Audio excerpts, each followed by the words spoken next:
Hey everybody, my name is Cinnamon Cooney and I'm your Art Sherpa. I would love today to introduce to you the beginning story of water. On the mic is my husband John. Hello. He's going to help me do this by making sure you can see every color that I mix, every technique that I demonstrate by zooming in with cameras, trying to make sure you have a great angle of view. I'm going to really break down each concept and technique, brush, tool, and mix so that you can duplicate this for yourself at home. Now, you're so welcome to come and paint this beautiful blue and great sunny day, right? Like this is blue sea, this is blue sky, a bright sun shining over water.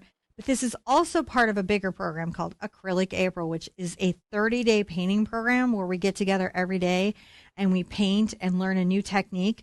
This technique is actually a technique that's going to build into subsequent techniques to teach you all about how to paint water and landscape. It's free to participate. You just come to each of the classes. Today is this water. Tomorrow, I'm going to show you another bottle of water at a different day and time. So it's so worth showing up every single day to learn all the different concepts about how light and water and atmosphere and landscape all work together to create beautiful paintings. Each technique flowing into the next and hopefully building up at the end where you're like, I can paint any kind of waterscape that I want. So whether you're here for just this painting today, this painting has all the resources and information that you need. You can check that in the description below about the types of extra resources. I don't expect you to draw. I don't expect you to know things that you've never been introduced to before. So there are mini books. There are step-by-steps. There's extra information about materials. There's supplemental videos about techniques. Anything that you, as a beginning artist, could want, I have that for you, including community and groups. So I hope if you're here for the chat today, I can't wait to talk to you about this painting. Well, now that I've said everything, John. Yep. Have I said everything? I think that's it. I think I've said all the things. But if you do have any questions, please ask. I am an art teacher, and I love to answer questions. I get to as many as I can a month. Put those in the comments below. Hit the thumbs up button if you're interested in learning how to paint better in 30 days, or just in general, hit the subscribe button. After that, get your paint, get your brushes, come back. I'd like to show you how you can paint this painting for yourself at home. Come on. I'm really excited about looking at today's materials. This is such a good first fundamental waterscape, seascape, and it teaches those first concepts that we've got to learn to be able to do it. It's very beginner friendly. Let's look at the materials we're using today.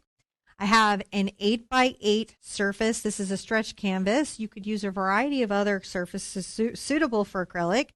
I have some wishes and intentions on here because I want good things for you. I hope you're successful in your painting, not only today, but if you decide to join us on the entire Acrylic April journey. I hope you have tons of success. I hope you find lots of growth, and I hope that you get to completion, or at least to your own personal goal. I hope that John and I have the energy and instruction and wisdom to get you guys through this program from beginning to end, feeling like the amazing winners and artists that you are. Yeah. Oh, sweetie, I love you. I love you too. Over here we have some burnt sienna. Why is everybody burning this paint? I don't know, but they always do. This is the burnt sienna. I have ultramarine blue and phthalo blue, phthalo green, and titanium white. During this lesson, one of the things that might be sort of challenging for you is remembering that this is the ultramarine and this is the phthalo blue in the mixes, because they're very different blues, but they're super important in seascapes. I'm going to start out by breaking the canvas up into its sky and its water. And the things that we're going to pay attention to today, we are going to pay attention to the location of the light, where is the sun, and to what is around the water so that we understand what is going to reflect in the water, because water is transparent, but it's also a mirror. So it does some very interesting things. And once you understand how water behaves in relationship to light and environment and landscape, and the way reflections and the way color dance from both the sky and environment to its surface in relationship to the light, you're going to find painting with water is your favorite thing. Are you ready to get into step one now that we've talked them into painting some water today? For sure. Step one.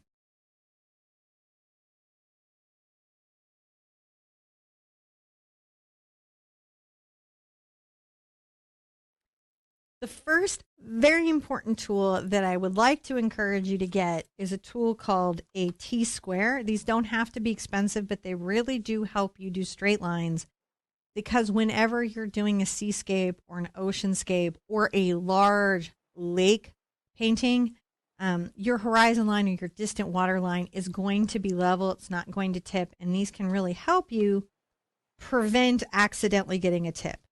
So if this is an 8-inch canvas, I think I'm going to come to the 5.5-inch from the top, sort of between 11 and 12 centimeters. And I'm going to make a mark, and I'm going to make a line across. This is a watercolor pencil, and it's blue. The reason I'm choosing this is because the watercolor pencil will blend into the acrylic paint as I paint it. It'll go away, and it won't stain or ruin what I'm trying to do. If you don't have a T-square, sometimes a paper towel can give you a really straight edge. Because of the way that they're perforated and cut, they're actually very square. The squareness of paper towels, it is a mystery and an interest. Now, the tape.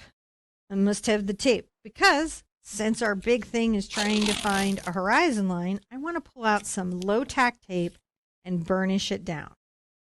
I'm going to use my line that I just drew in. All right, give me just a second. Sometimes I will turn my canvas a little bit to get a better orientation on it. When you're painting at a table, you're going to want to paint at an easel or at one of these turntables, because you don't want to bend your neck and back too much. But we're going to try to make sure that you can see the orientation of the canvas. And then also with our other resources, it should be able to really help you know where we are. I'm going to burnish that down with my thumb. Everything here is sky, and the sky is going to start out as an ombre, right? So I need a light color, and then it's going to get sequentially darker. I'm going to grab a bright. This is a number 26 Ruby Satin Bright. I'm going to get my brush wet, nice and thoroughly wet. Always good. And I'm going to kind of come across and dampen, not wet, dampen my surface. And that's going to help take these words out, but it's also going to kind of prime it for me to be painting up. Sometimes it's helpful, but again, you don't want it to be wet. You want it to be damp. I'm going to grab white paint. And I do this a lot with beginners, because sometimes you guys have a little trouble getting the variance in the blend. This is where it's important not to have too much water, because you want the white paint to actually really paint into the surface. Once I have that, I'm going to take my phthalo blue and my ultramarine blue together. I find that bright day ocean skies are often a combination of these two colors.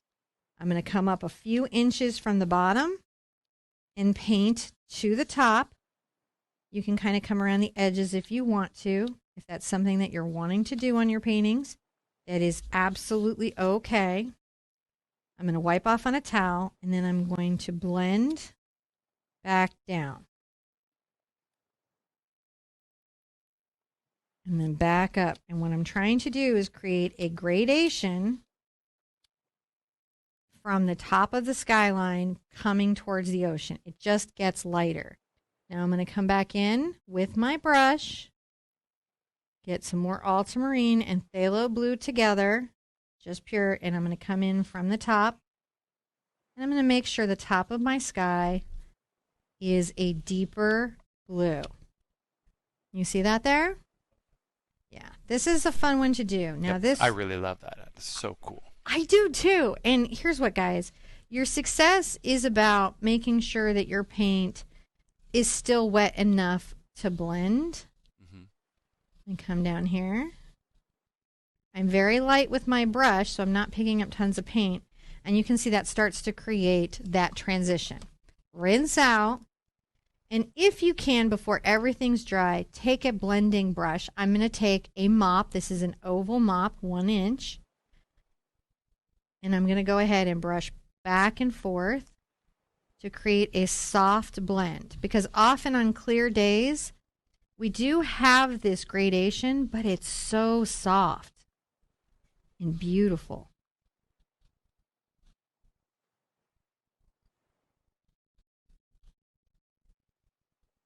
There you go. There you go. That is step one.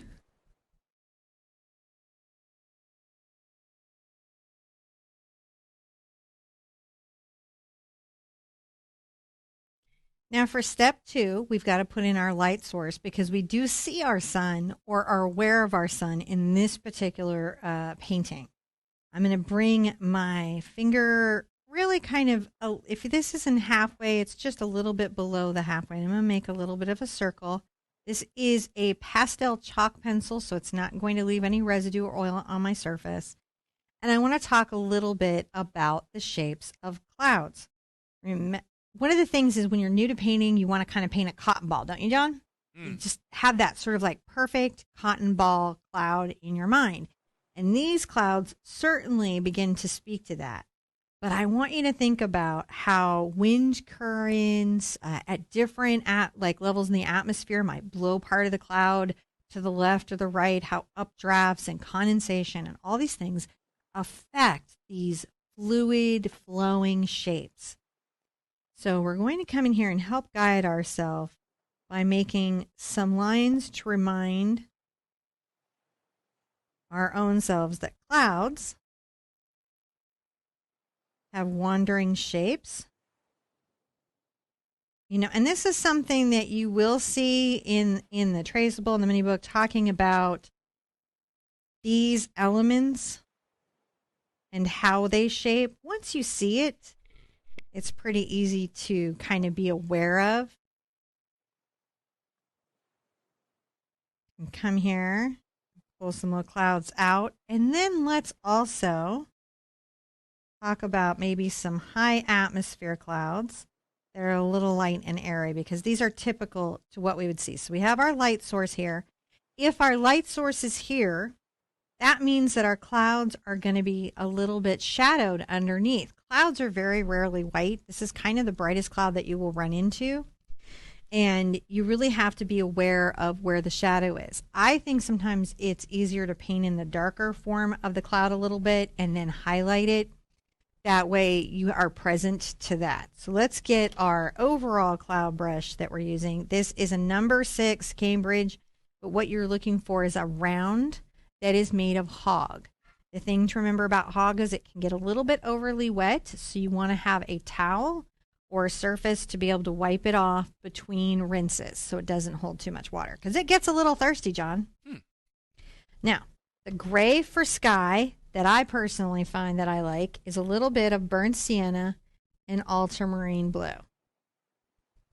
Burnt sienna and phthalo blue can make kind of a green, but burnt sienna and ultramarine blue make pretty nigh a perfect shadow color for a white cloud. So let's come here. You know, I'm going to make sure I have enough water for the brush to flow out. And these are still pretty light, but they need to have shadows. So we're going to come across underneath. And let's push up. And I'm pressing around and wiggling around. Notice I'm trying to make very irregular shapes. I am paying attention to my little guidances on how these clouds could go up and down. And again, they'll be much whiter as we go. Right?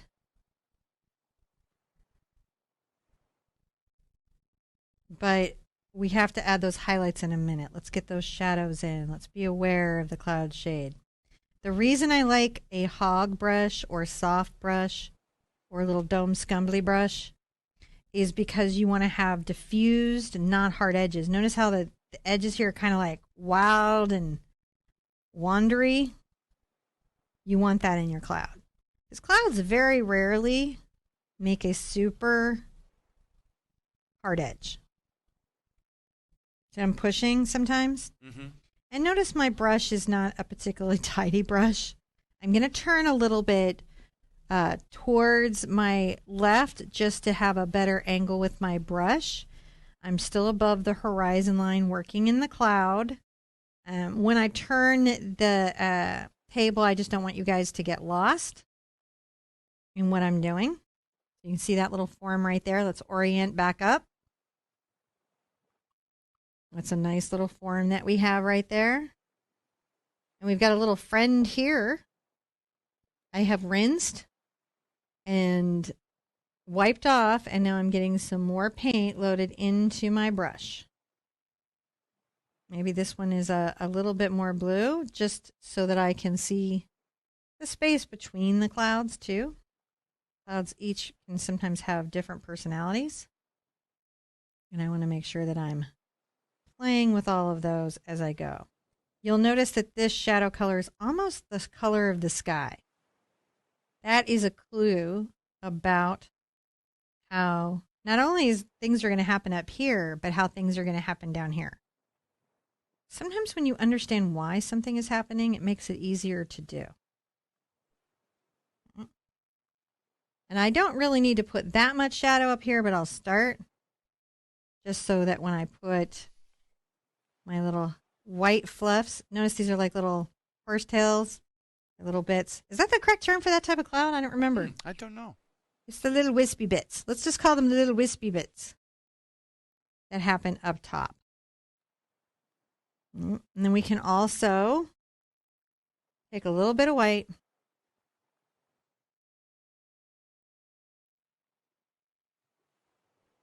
and talk a bit about what we know will be the sun right here. We'll do some really cool, fun radial things that everybody likes to do when they're painting, but we just sort of need to know where objects are. So that is step 2. Let's get on to step 3.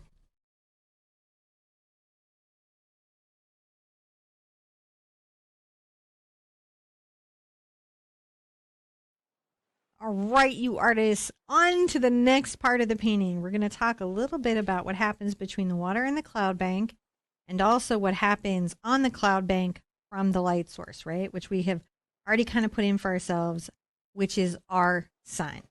And what I want to point out to you here is where this light would be, because it's not, the sun is not nestled in the clouds. It isn't a distance from us, right? It's in the solar system. We're rotating around it.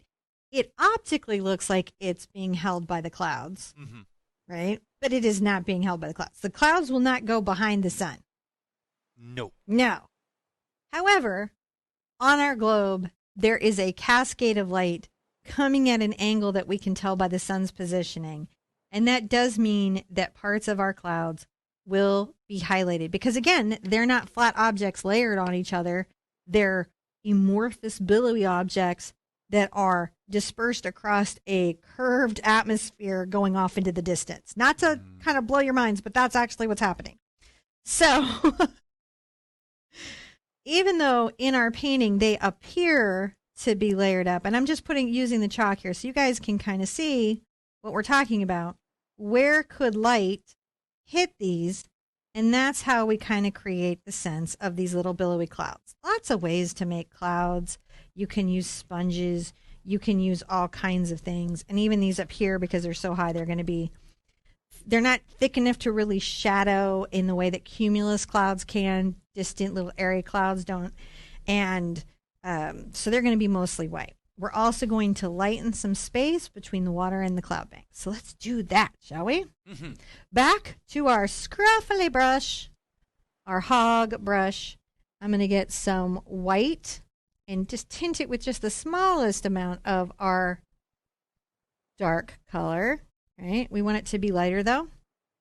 And talk a bit about where might our clouds catch light. That's a thing to think about. You can use the reference if it's hard to visualize that in your head. And by the way, it's very normal for that to be a hard thing to visualize when you first start painting. So that's what the references and steps are for, in the picture-in-picture between the steps, so you can see where you're going. Now, where I want to have a little bit more shading between banks, I can come back, can you see, with one of my little shadow colors. And add a bit of that back into the white. And I'm just painting out little banks. As I come down, I can leave the shadow. I can even go into it much deeper.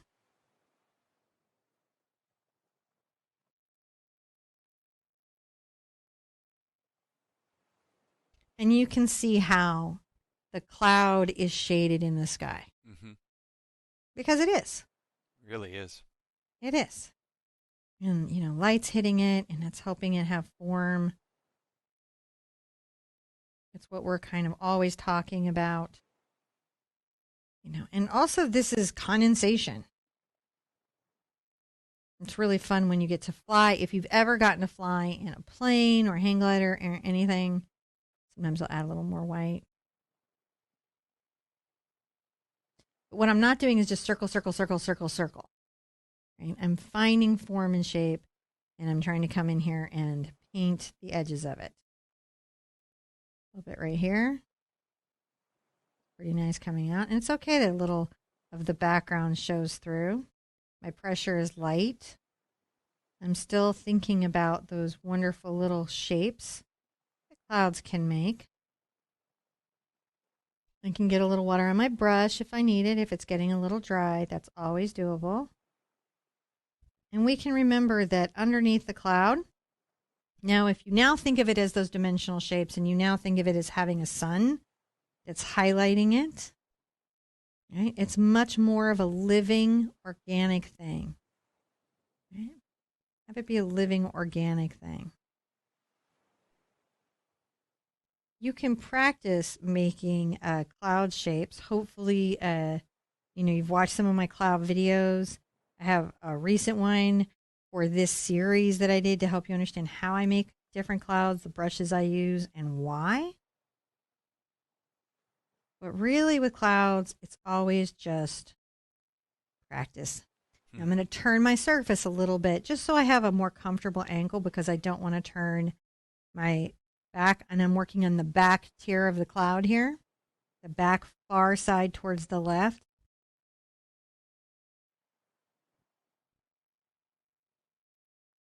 Okay, just making sure it's there. If I want to come back with my shadow color, I'm going to do that.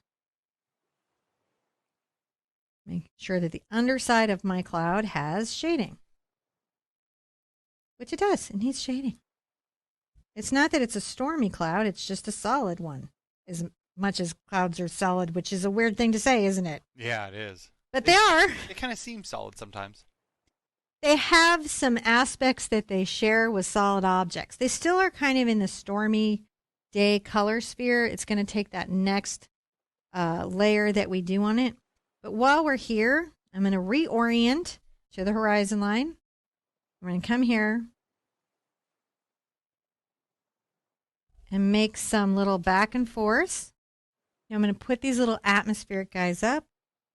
So we're going to wiggle. Notice that I'm really only engaging about the front of the belly of the brush to the toe. The pressure is light. The brush is fairly dry. We're not blending wet into wet. It's just a little bit of a conversation about an airy, far away bit of cloud right here. Get more white paint as I need it. You know, because even these guys have highlights. And I want to make sure that I don't create clones. That's a real problem in clouds where you create kind of the same shapes. And again, you want to make sure you vary up the shapes so that they feel, you know, their own uniqueness. The last thing that I want to do is sort of create a brighter spot here. I'm going to get into my white.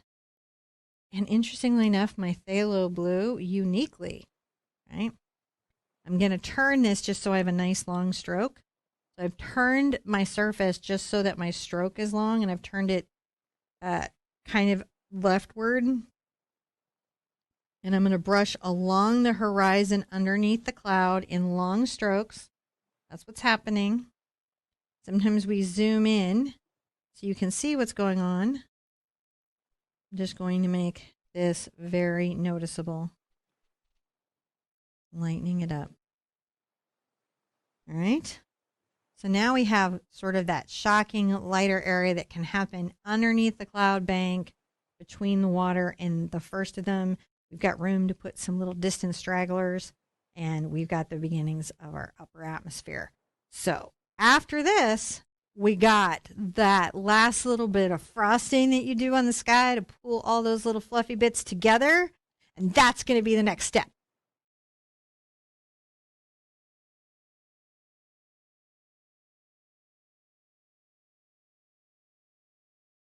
In this step, we're going to continue to define the form and value of the clouds and start to make them seem fluffy and far away and in perspective. So back with our number 6 hog round. So this is our hog bristle brush. We're going to get a little bit wet, wipe off the extra, and we're going to get some white paint on the toe of the brush. This is just the titanium white. I haven't even really tipped it with any blue or any color to kind of tie it off. I'm going to find little areas to highlight, making small little kind of comma circular marks. That's just to help kind of catch little bits of the cloud with the toe of the brush. Like I might come here to the top of this. What you want to look for is there's little banks inside clouds. Think about the banks. You're saving Mr. Banks. You're getting on the banks of the clouds. Banks happen in clouds. So I'm going to come here and look for little banks that almost happened as I was painting the first shadow of it. I find the bank. And then also I use the reference. So there's a combination of finding moments that happen in my painting. This is a way of thinking like an artist. I don't just look at my reference. When you're looking at the finished painting and the steps as your references, don't just look at those. Also be attentive to what is happening in your particular painting. Because we do have little moments and passages that occur that are just unique because there's some random chaos theory, like Dr. Malcolm said in Jurassic Park. There's some random chaos that happens in our paintings. And if we can harness that, we can really create a next level in our painting. What you see me doing here is just creating little layers of banks.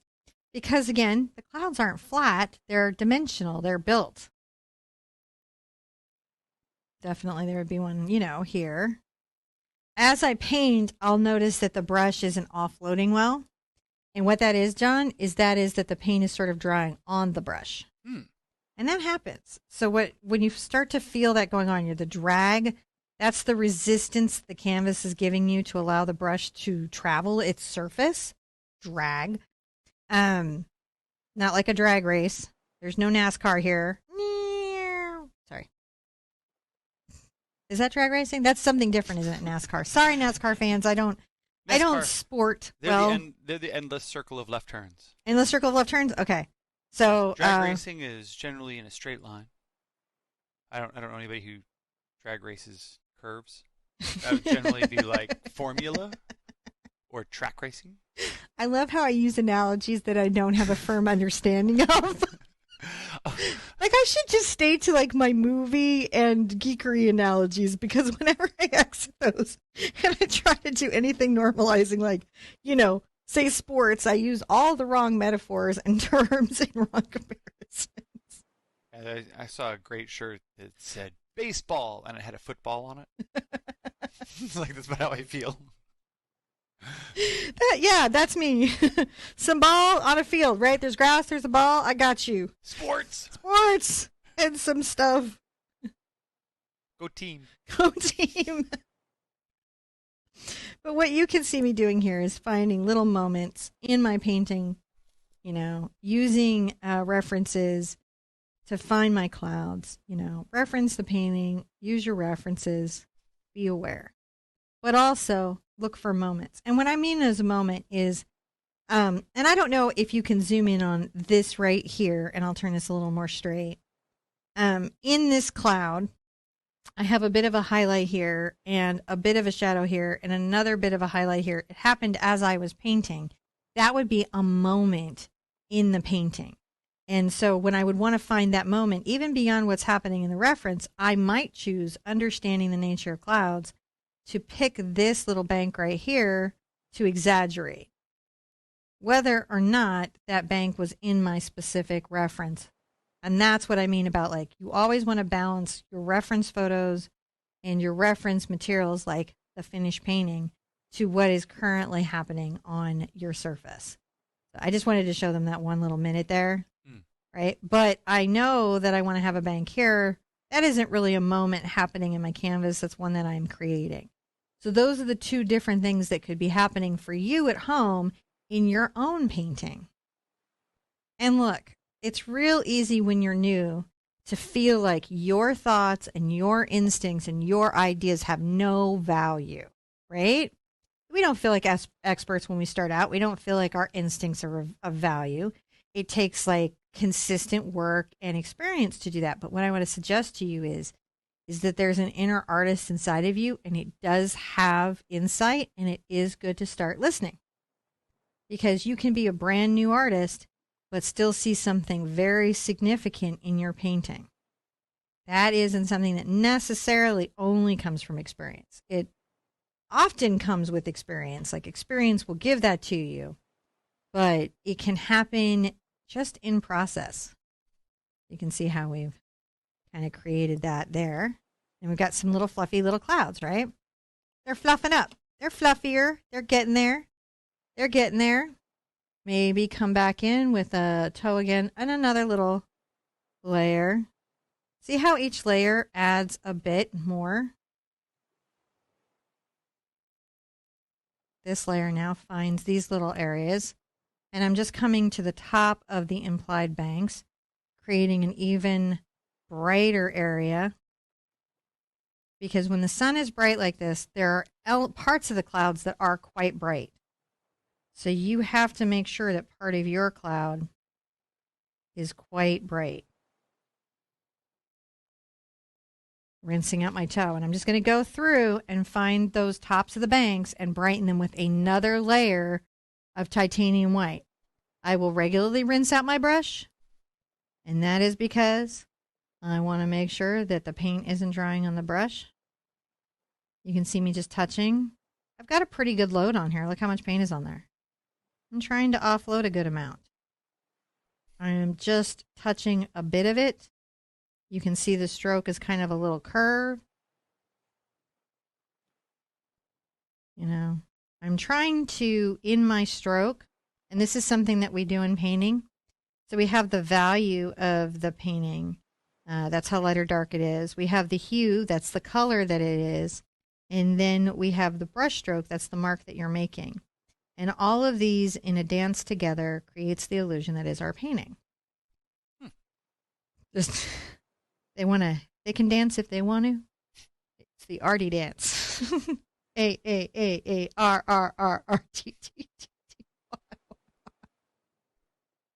We can arty if we want to.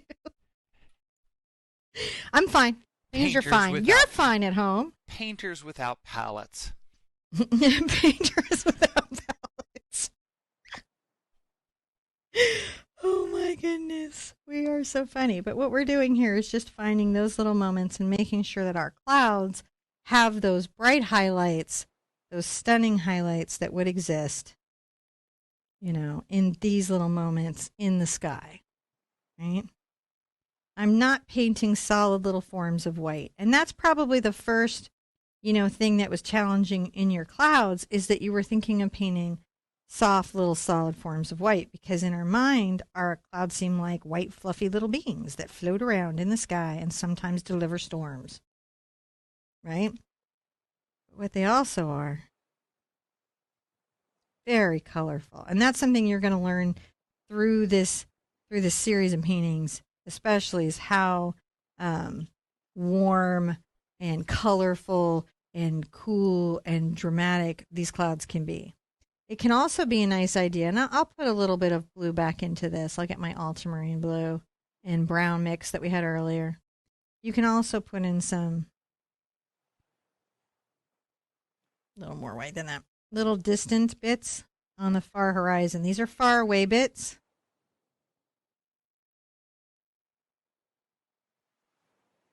These are just little faraway clouds. And the reason that we do these little faraway clouds is that the horizon doesn't end where your cloud lines up to the water line. It curves. I know some people don't think it curves, but it actually does curve. There is a round planet, and because it's round, in the perspective before the horizon line completely disappears, you're actually seeing kind of so between the water and the beginning of the clouds, there's a space, right? And in that space, as it curves over, you would see clouds in the distance in perspective, and they would be shown to be smaller and a little bit further down towards the horizon line to express that. You don't need a lot of them. You're just saying, oh, there's some more happening here, so that it feels like your sky, shall we do, is a sky. I can always come and add a little bit of the shadow, which if you remember is the burnt sienna and ultramarine. They're distant. They're not super defined. You don't need to put a lot into them. And this is a good little practice about like, oh, I have some distant little, can you see now? It looks like this cloud is closer here, but there's some distance, and it gives you a sense of there's depth to this sky. All right, let's call that a step. And then we're going to finish this up with a beautiful sun flare and white lining, the silver lining that we all deserve in our clouds.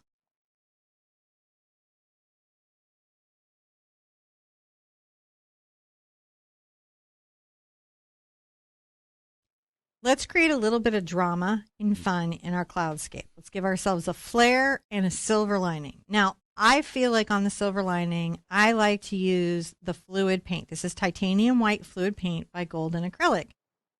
If you don't have this, you can do two things. You can thin your heavy body paint with water till it becomes more fluid and flows. The only issue with that is as you thin with water, you're also thinning the pigment down, right? The coverage and the color. You could also use craft paint. I'm going to use this paint. I'm going to put out a little bit. I've accidentally plugged the hole in the bottle, so you're going to see me do a really weird thing. And then we're also going to create a lens flare around the sun. So these two things are going to happen, but first, let's line everything. That's more paint than you would need for that. You would need like a drop. I probably should unplug this little squeeze bottle so I don't do that anymore. There. Don't do as I do. Do as I recommend, because what I did there would be very expensive to do every time. So I'm going to get a number 1 monogram liner. That's a small detail brush. You don't have to use a monogram liner to do this, but what you want is a small detail brush with a good point that will let you find the edge of your clouds, which remember, do not go behind the sun. They go in front of the sun because the sun is in space. Like pigs in space with Miss Piggy. The sun is in the space.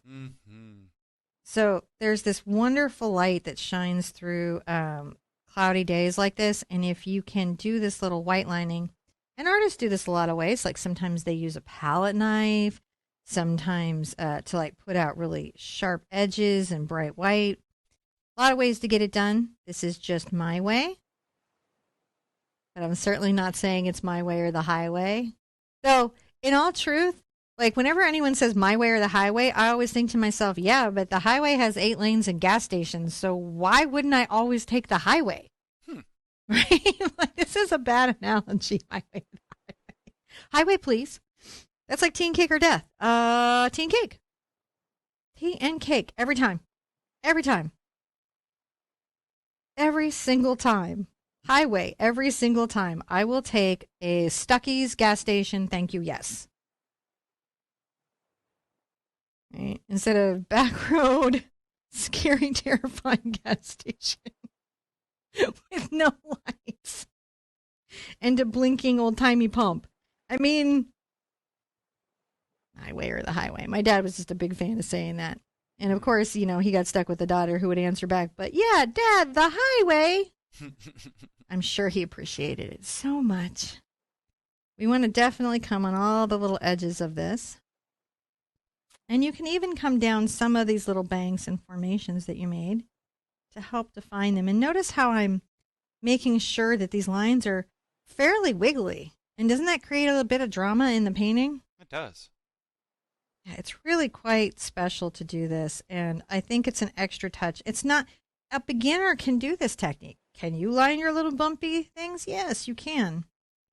Now, I do some things like I rest my hand on a solid surface. I'm resting my hand on the turntable at the wrist here, and that helps steady my hand.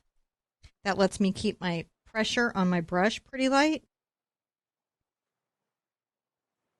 let's come here and make sure we don't want to forget some clouds. We want to make sure we get them all.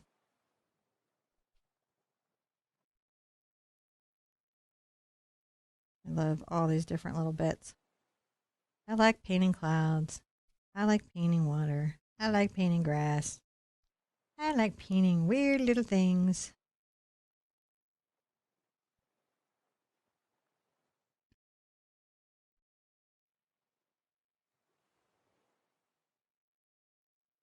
And there you go. That's quite dramatic. When you have that done, it's a good idea to dry your canvas completely, and then I'm going to show you a nice way to do that bright sun flare.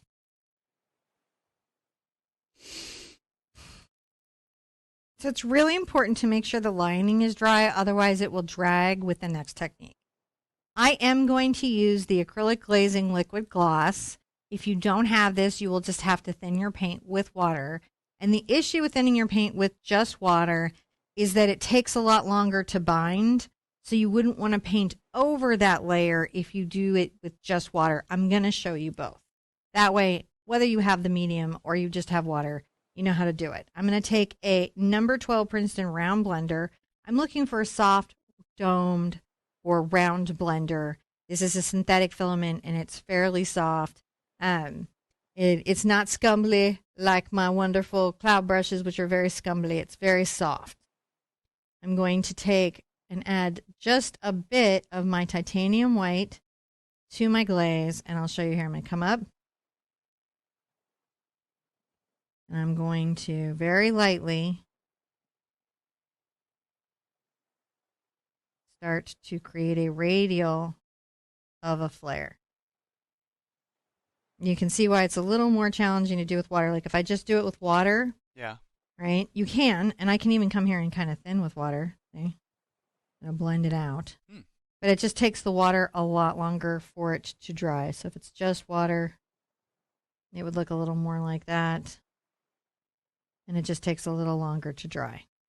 So either way is okay. You're just trying to make a radial of light going out from your source of light. And that's why we weren't like necessarily making it a different. What I just did there is I wiped off my brush to make sure that the pigment was as light as possible, because I'm trying to make a blended little area of flaring and then come back with a few more focused flares so that we have that wonderful effect that we're looking for.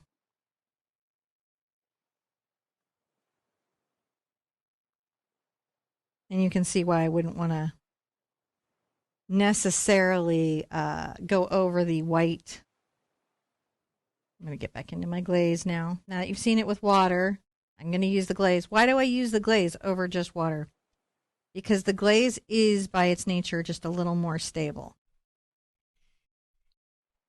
Right? As soon as the glaze dries, it really affixes the pigment to the surface. And when you use a very thin glaze with water, it can take a huge long time for it to stabilize. And it used to be believed that it didn't stabilize at all. You'll notice that I'm taking very light marks out. If you get a heavy one like that, right, I come back with a damp brush. And if as long as it's not dry, I can take it back, see? If it's too heavy, I can come back and get it to where I want it. So you do have the control that you are looking for in this moment.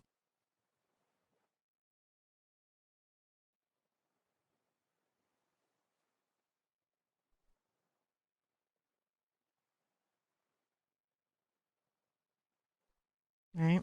I feel like I want to come back in a little bit with some water because it's a little heavy right here. So this is definitely a dance.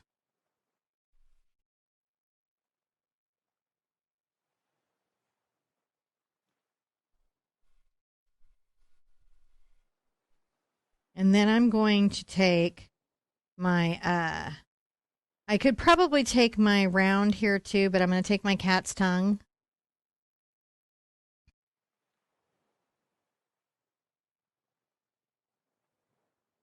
And I'm turning my canvas to my right but I'm going to be still doing the radials around. So don't be confused. When we'll go overhead and then we'll go close up, and that way you can orient yourself to what we're doing. I want it to be a little brighter right here because we're trying to make it a little bit brighter as it comes out.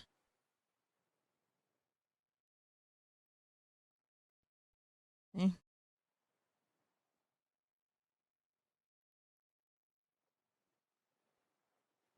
And I think, you guys are familiar with seeing that kind of haloing in the sky when something feels really bright and kind of goes out.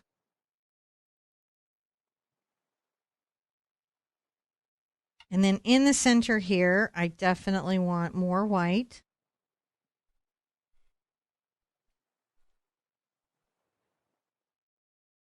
Because this itself is actually quite bright. Mm-hmm.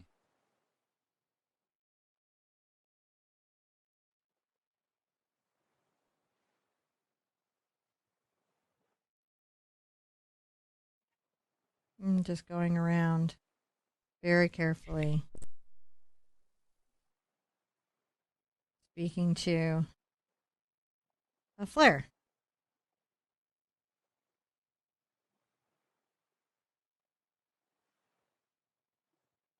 And I can always, just make sure I'm orient upwards. And I'm just being careful with that line.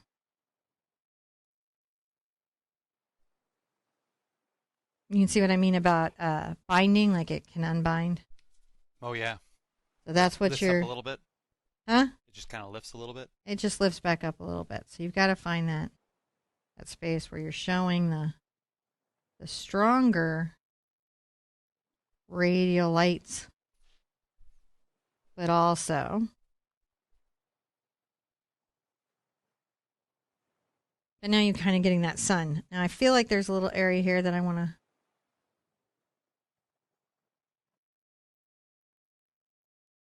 And it should look like a really nice day. It doesn't go down too much. It will a little bit. But mostly it's kind of coming back here. And I may come back, believe it or not, with my #1 monogram liner here in my fluid paint.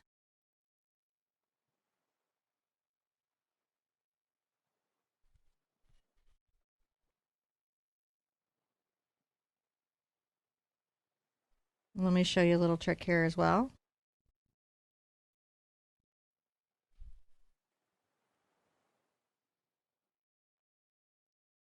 Kind of dotting out little dots of lines in the center there.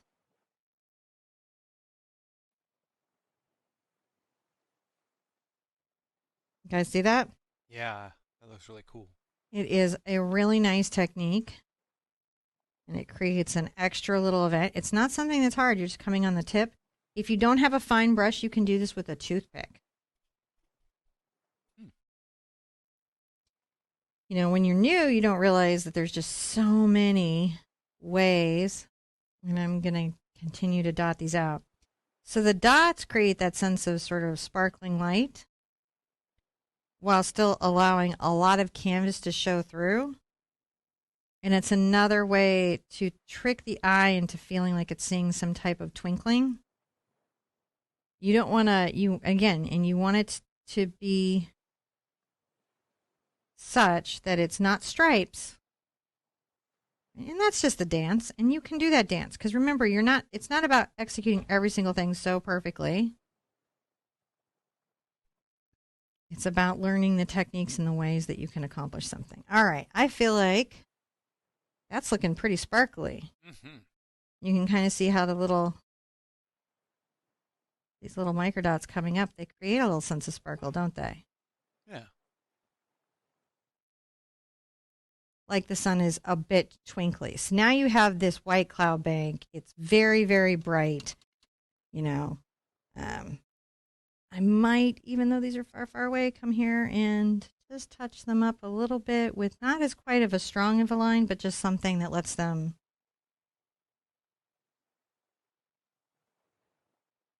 See how we're doing? Mm-hmm. Again, You can thin your white paint with water until it's a more fluid consistency. You can use craft paint, or and if you can do it, the golden fluid is fantastic, and they do have it in 1 ounce. This is a giant bottle, and I pour out way too much. I could have done this with like a drop. You can get the 1 ounce bottle, and that would be good for the whole 30 days. You wouldn't run out, and you would still have it for months to come. I just end up pouring, we're in the show and we're often live or filming, and so you just pour out what you have. All right, look at that. That is a gorgeous sky, beautiful sun on a blue day. So basic first concept in light and sky over water. I think we're ready to go on to the next step where we get to peel the tape and start the ocean.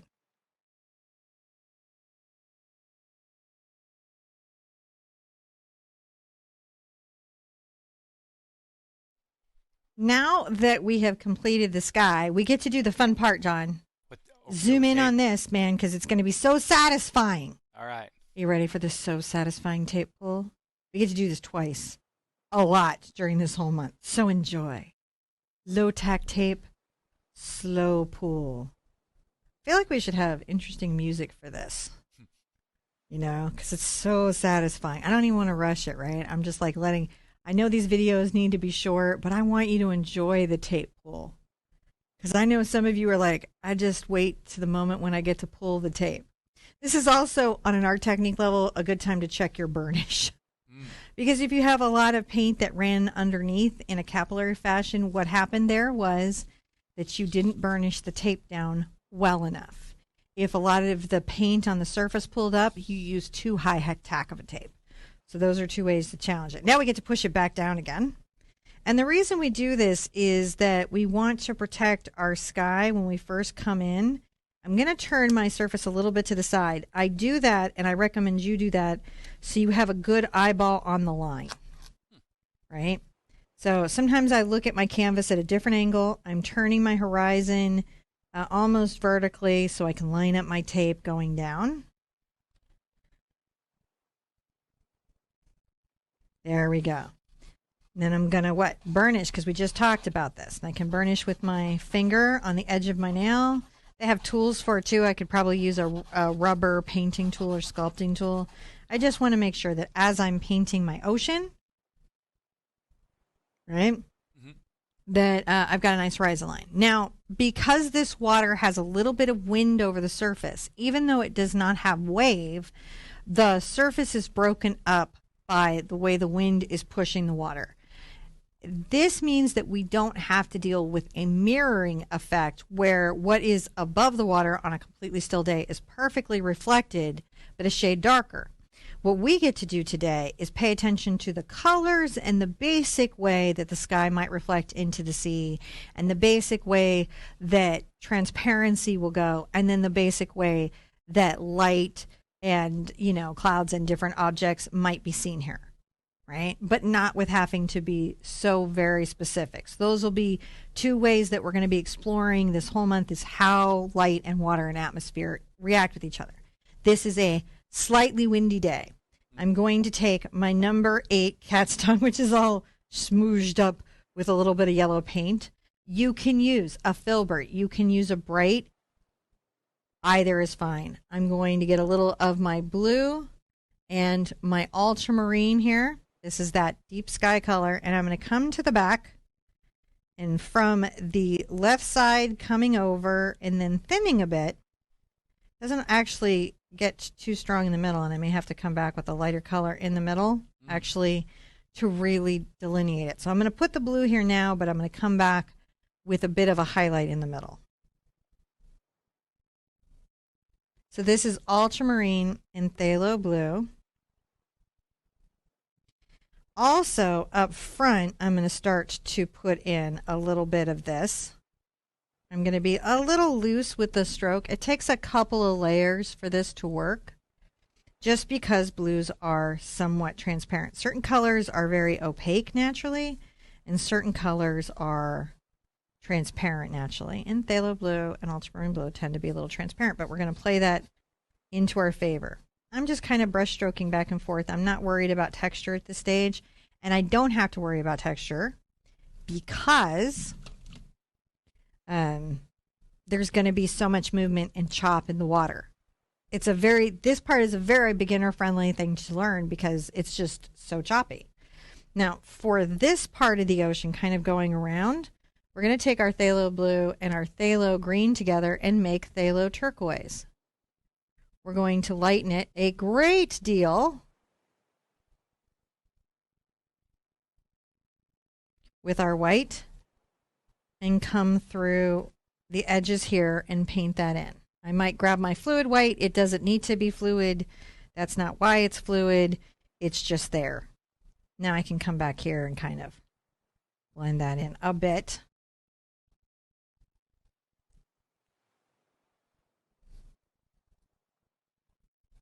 I'm working fast enough where maybe the edges of the dark water are still a little bit wet, so there is some blending.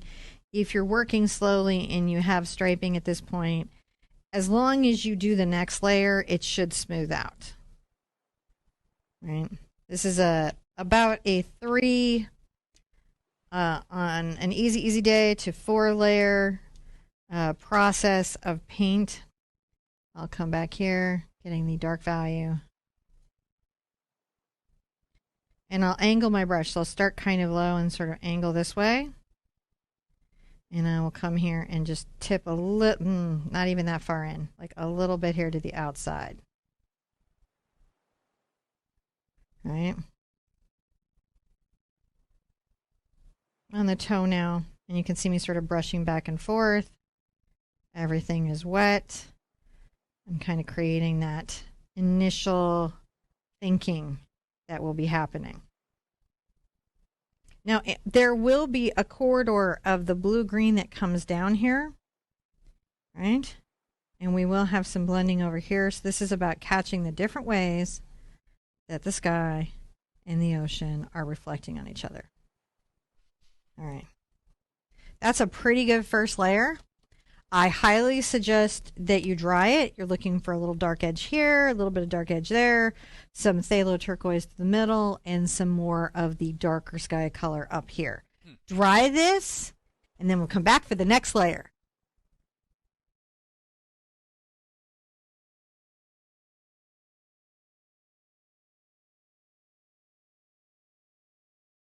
Now that we have this sort of basis to hang the rest of the seawater on, this is ocean that John does not go into under any circumstances. No. Because sharks are there. But I've been in this ocean a bunch growing up, so I kind of know what I'm talking about. Not that sharks don't live there, but I attempt not to look like a seal, so it has worked for me so far. We have a couple of things to think about. We have the way the sky is reflecting. There may be overhead above our canvas view, like a cloud overhead. And if there were a cloud overhead, it would create dark blue in the ocean because it would be kind of blocking the light, and that would create a shadow. So that's how you would do shadows. You have to pay attention to the corridor of light that is coming down from this strong light source, our sun. Sometimes if the clouds are very bright lit and reflective, they will reflect even in the water when it's stiller. So those are the things that you're going to pay attention to. Where is the cloud in relationship to the light? Is it casting a shadow? Is it casting a reflection? But luckily for this, it's a very simple thing. Let's come back to our dark color again, and we're going to come back to the back here, and we're going to just make sure that we've got this darker, distant horizon. I'm kind of doing a little choppy stroke, and that's just to start implying some things. I will come forward here, and even up front, I'm going to add a little bit of green. We get into the marine when we're thinking about marine work, nautical work. I'm going to add some back and forth brush strokes here. Sometimes I'll get more blue into it. Look how blue it goes. It's very nautical.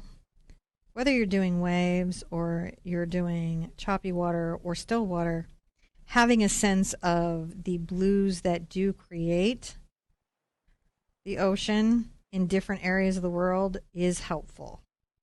I'm going to continue these over here. These are little short strokes. They can go back and forth. They can go one direction. They should remain fairly level. We're just kind of representing the bumpy water as it goes. If there were a cloud overhead, we might see a shadow out here, so we can kind of put in some of those little strokes that say, oh, it could be a little shaded.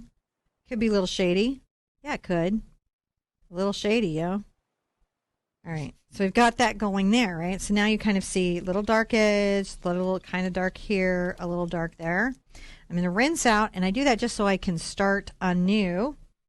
And I'm going to grab a little of, let's put out some more white. My heavy body white, I've got plenty of fluid white, but I don't want you to think you have to use the fluid, so I'm going to put out heavy body paint for me, even though I put in so much fluid. I grab a little of my phthalo, and I want a very, very light color. Very, very light. And this time I got a titch of green. Very, very light. I'm going to come here. No, I definitely want to get more into the green.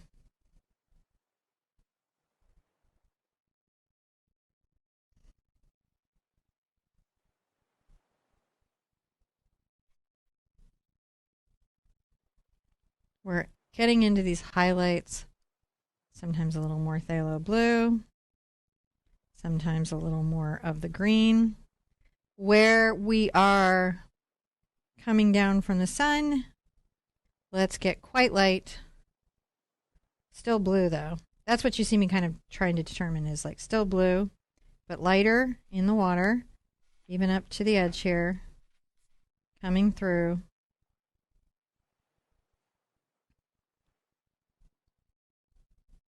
It's a little bit choppy, but it's not making waves yet. A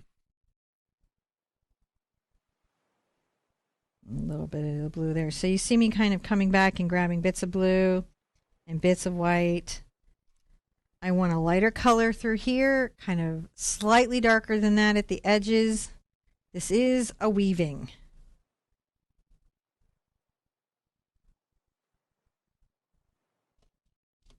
And you can kind of see where that's starting to be our water.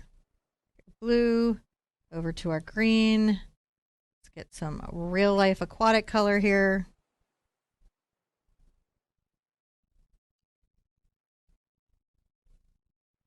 You know, the brush strokes further back are smaller, and they can be bigger as they come forward. So smaller further away, a little bigger as they come forward. As I'm coming forward, they can get a little darker, so I can pull a little more phthalo blue into it. I haven't rinsed my brush. I'm just brush stroking back and forth. So I'm mixing up areas of shadow. Like if I come back with just phthalo blue, it makes little shadows. Weave, weave, weave, weave, weave. Isn't that nice? And that doesn't mean in the light areas you don't ever put shadow. You do. You grab some phthalo blue and maybe put out some little bits of shadow. Come back through here. Weave that in. Brush strokes get smaller, farther away. It's a dance. Brush, brush, brush. Because I have a little phthalo in it. Coming forward. You know, and kind of take a look at that. You should have just a little bit of movement in your water. Some people make like a wiggly little S stroke. Some people do what I did, which is a little back and forth stroke. But what you're doing is you're breaking the line, and you're keeping kind of a perspective because the brush strokes are a little further in the back and bigger in the front. And you're also talking about value because you're working between the phthalo blue, the phthalo green, and the white, and then adding in your phthalo blue or ultramarine or green for creating more shadows. As we come down the corridor of light, I'm going to add quite a lot of white here, and I'm just going to go on the toe of my brush, and I'm going to make little strokes, little, they're very small when they come to the back here. Don't want them to be quite that wet. I want them to be a little easier to dry.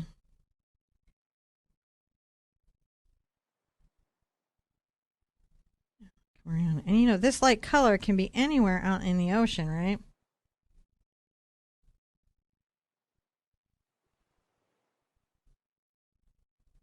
You want to break it through, but strongly concentrated down that center.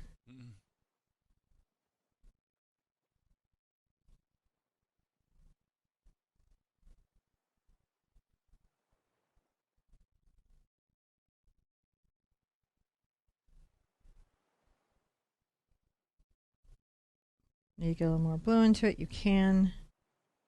Just little dashing marks. Notice that they're not going horizontal. I mean, like at an angle, like a diagonal. I am keeping them horizontal. I'm not going diagonal.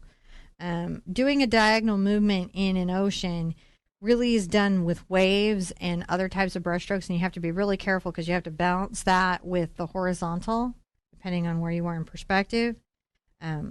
So right now, we're just working our horizontal technique. That sounded questionable, but we are just working our horizontal technique.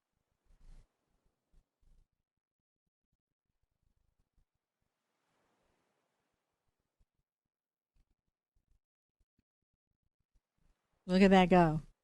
You're just trying to catch value now. You can come back and, always put a little more blue into it. Vary what's happening out here. Pull a little of this into that out here. It could be a little bit, little stronger strokes, but they're definitely there. You don't want to lose your overall kind of value that you're trying to imply. Mm-hmm. And you don't want to lose your hues that you're putting in. When you come forward, you can have more dark values again, like you do in the background, like right around through this space. Just to say that there's some depth. You're always playing that. It doesn't really take a lot. Are you guys ready to see the tape peel? I know I am. So we want to dry, just in case the wet, we don't want to pull the wet into the top of the painting. So one of the good things is to peel, is to dry. All right. Let's see the peel. Dun, dun, dun, dun. How did we do? Oh, see, didn't burnish. Oh. I'll show you guys how to fix that. That sometimes happens. You don't get it down enough. Now, if it's still wet, what you can sometimes do is take clean water and a damp brush and come here and kind of lift some of it. See how some of it will lift? Because what's below is dry. But if it dried under the tape, that's going to stay. And the only thing that you can do for that, and this is when I'll use, like one of the places I'll use an angle brush because it gives me such a good edge, is I will come in. Oh, wait, that was actually just a very turquoise. This should be a fairly easy one to redo. I'm going to take a little of my blue and quite a lot of my white, create my light background color.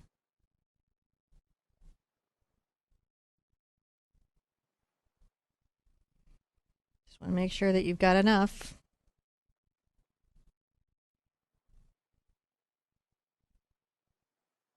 I've turned my canvas just so that I can see my angle, so I can see my line. And then you look at that, and as long as your horizon is clean, you're good. When we come back, I'm going to show you some lighting techniques, very similar kind of what we did up in the clouds, but we're going to do some cool stuff also in the water that makes this water sparkle and be a day that invites you to come sailing. So I'll see you back at the sparkle step. All right.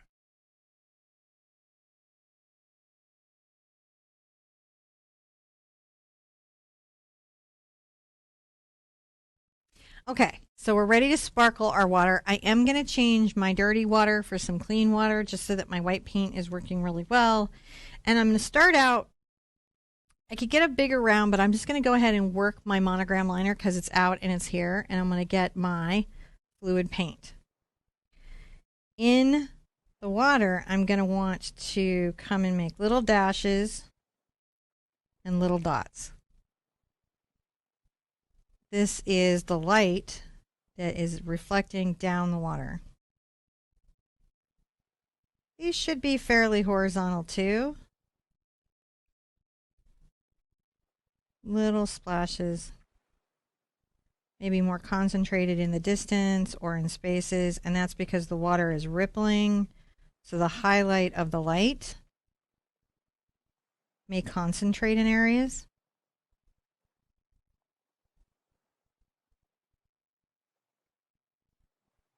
And you want to just make sure that you are painting to that. So you could do a bigger brush. You could do this in bigger strokes. I just very much like doing it this way. As you can see, it gives it quite a lot of immediate personality that I can think about.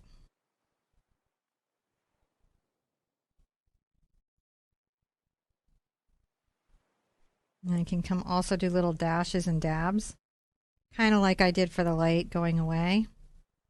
Painting light is one of the big things as artists that we get to do. We are, in some sense, my friends, always painting light. You know.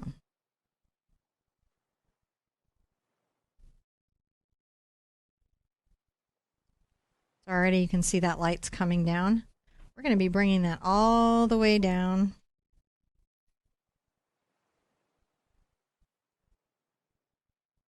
to the front of the canvas.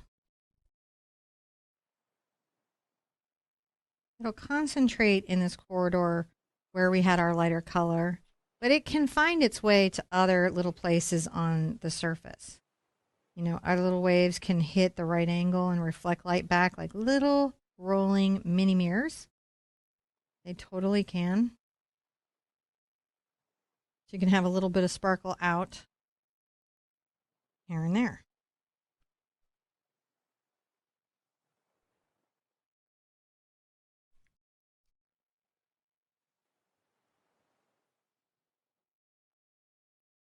But most of your sparkle will sparkle in the center, if that makes sense.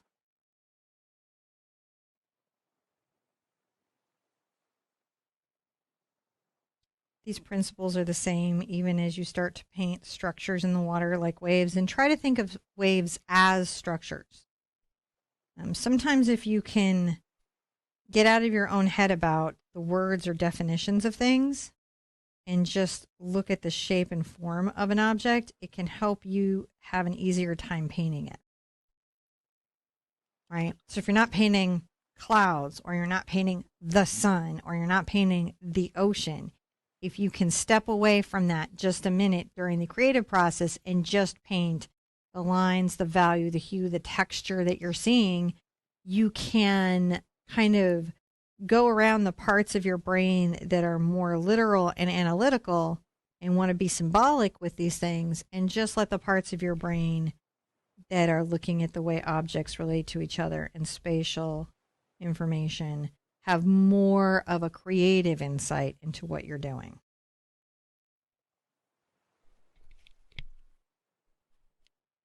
This is a patience moment.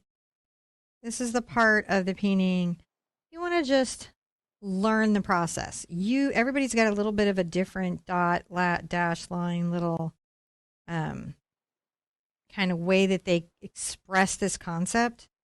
You know, you're still finding yours, but you've got one. Give yourself time to do the dots correctly. Give yourself time to learn these techniques. You know, in this program, sometimes concepts are going to come super easy. In this program, sometimes concepts are going to come super, super hard. Right? Mm-hmm. It's not always going to be like everyone can have an easy time on one painting, and one person could be like, that particular concept was challenging for them. But then the next painting that everybody has a hard time with, that person might have an easy time with. It is really just about a journey. Don't compare to, you know, what other people are doing. Don't put some crazy expectation on yourself that it's going to be, you know, perfect paintings all the way down. What it's going to be is techniques and concepts that you bravely face in each program. Like today, we're learning about this very direct, not too complicated sense of blue sky, blue sea, and bright sunlight. You know, as we go through this first week, we're going to look at different types of day, different types of light, different types of atmosphere, and how that impacts bodies of water. Right? And we haven't, you know, thrown in too much into that. Like, we're just trying to help you guys see, like, if you just even get this first week done, you're going to know so much more about water during the day, water at dusk, water with indirect lights, water with weird atmospheric lights and shore lights, water in storms, water in different kinds of environments. And if you just take that away, understanding those concepts more, you will have improved your art experience. I mean, I hope you'll go for all 30, of course, learning all these different little landscape ideas about water, you know, so that you can come out of it like a water master. You'll be a water bender. They are going to be water benders. You're going to be a water bender. Don't sue me, Nickelodeon. But you will.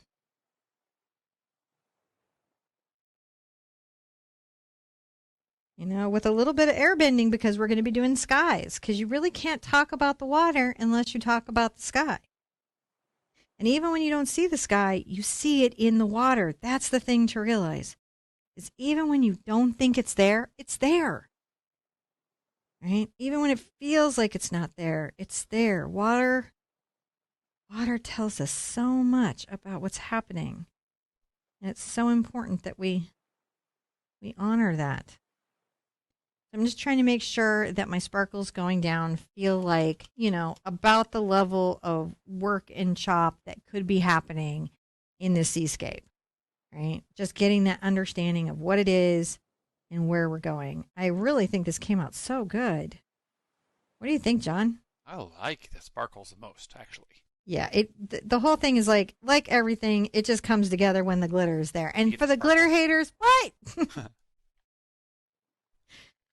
There's no glitter in this ocean, though, because we're taking care of these fish. So again, we just put some, every once in a while, a little sparkle kind of randomly around just to show that the water is in motion. It's not a, like, still, 'cause sometimes water can be flat still. It is crazy how still and unmoving water can be. So it's important to remember that. Now, at the end of this, guess what, John? We're going to sign it. All right. I do think it's important to sign with the end result in mind. I'm going to try to put mine here without too much disruption to the work that I've done. Sometimes people get really into their signatures about it being like really substantial in the piece, but I feel like every mark in the canvas is part of the composition. So therefore, I need to be aware of that when I sign, so that it doesn't draw my eye too much. It's there, like you're like, oh, it's a Sherpa, but you're not like, oh, that's all I see is the signature. Yep. Right? Some people's artwork is their signature, though, to be really honest. I've seen some artists where it's like, well, the painting was sort of like a side effect of that person's signature. But you sign how you want to. There this goes. Isn't this great, John? Yeah. And I really want to say to you guys, please, like, give yourself lots of room to figure it out. Even if something is rated as easy, if you've never seen a concept before, it may not feel easy to you. When I say easy, what I'm really saying is that if I explain it to you well and you have all the resource materials that we provide and you give yourself the time and space for it, you can learn it. I don't really throw stuff at you guys that you can't learn given enough information. This particular painting is a great start to understanding sky and light and water and a little bit of that relationship. You know, we're going to come back and explore another time of day, another type of lighting, and how that affects water. So it's absolutely worth it to come back. And I hope you will be good to yourselves, be good to each other. And I want to see you at an easel really soon. Bye-bye.